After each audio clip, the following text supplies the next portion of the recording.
प्राचीन काल में एक सेठ जी के 7 पुत्र थे। 7 के विवाह हो चुके थे। सबसे छोटे पुत्र की पत्नी श्रेष्ठ चरित्र की विदुषी और सुशील थी, परंतु उसके भाई नहीं था। एक दिन बड्डी बहू ने घर लीपने को पीली मिट्टी लाने के लिए सभी बहुओं को साथ चलने को कहा, तो सभी ढलियां और खुरपी लेकर मिट्टी खोदने लगी। तभी वहां एक सर्प निकला, जिसे बड्डी बहू खुरपी से मारने लगी। यह देखकर छोटी बहू ने उसे रोकते हुए कहा, मत मारो इसे, यह बेचारा निरपराध है। यह सुनकर बड्डी बहू ने उसे नहीं मारा। तब सर्प एक ओर जा बैठा।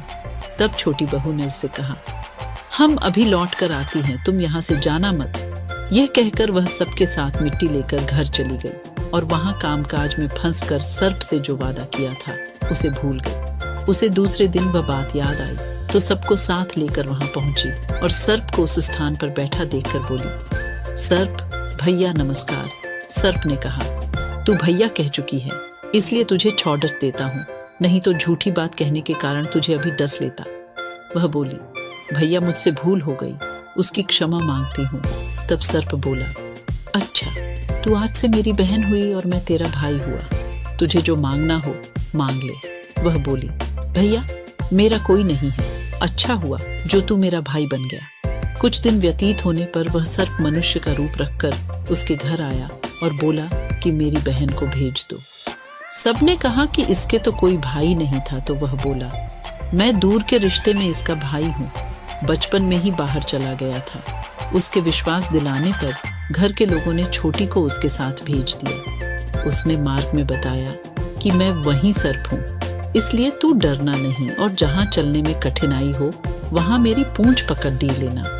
उसने कहे अनुसार ही किया और इस प्रकार वह उसके घर पहुंच गई। वहां के धन ऐश्वर्य को देखकर वह चकित हो गई। एक दिन सर्प की माता ने उससे कहा, मैं एक काम से बाहर जा रही हूँ, तू अपने भाई को ठंडा दूध पिला देना। उसे यह बात ध्यान न रही और उससे गर्म दूध पिला दिया, जिसमें उसका मुख बेतरह जल गया। यह देखकर सर्प की माता बहुत क्रोधित हुई, परंतु सर्प के समझाने पर शांत हो गई। तब सर्प ने कहा कि बहन को अब उसके घर भेज देना चाहिए। तब सर्प और उसके पिता ने उसे बहुत सा सोना, चांदी, जवाहरात, वस्त्र भूषण आदि देकर उसके घर पहुंचा दिया।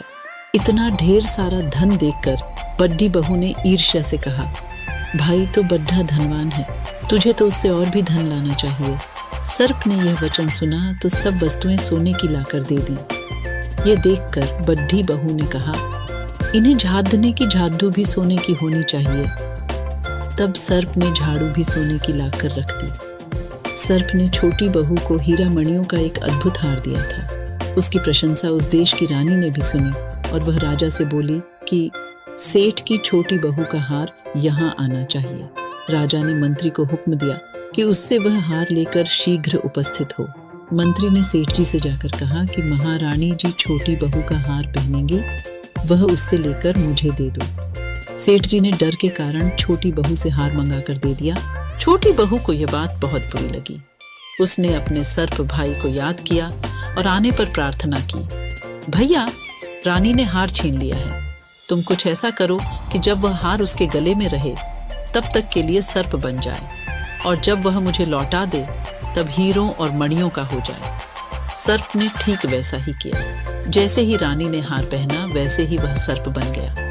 यह देखकर रानी चीख पड़ी और रोने लगी। यह देखकर राजा ने सेठ के पास खबर भेजी कि छोटी बहू को तुरंत भेजो। सेठ जी डर गए कि राजा न जाने क्या करेगा। वे स्वयं छोटी बहू को साथ लेकर उपस्थित हुए।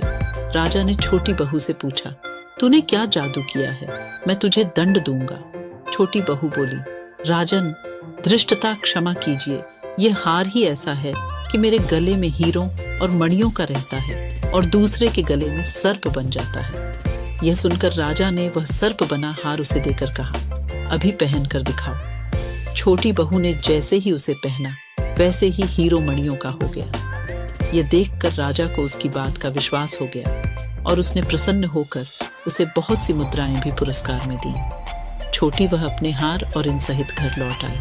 उसके धन को देखकर बड्डी बहू ने ईर्ष्या के कारण उसके पति को सिखाया कि छोटी बहू के पास कहीं से धन आया है। यह सुनकर उसके पति ने अपनी पत्नी को बुलाकर कहा, ठीक ठीक बता कि यह धन तुझे कौन देता है। तब वह सर्प को याद करने लगी। तब उसी समय सर्प ने प्रकट होकर कहा, यदि मेरी धर्म बहन के आचरण पर संदेह प्रकट करेगा तो मैं उसे खा लूंगा।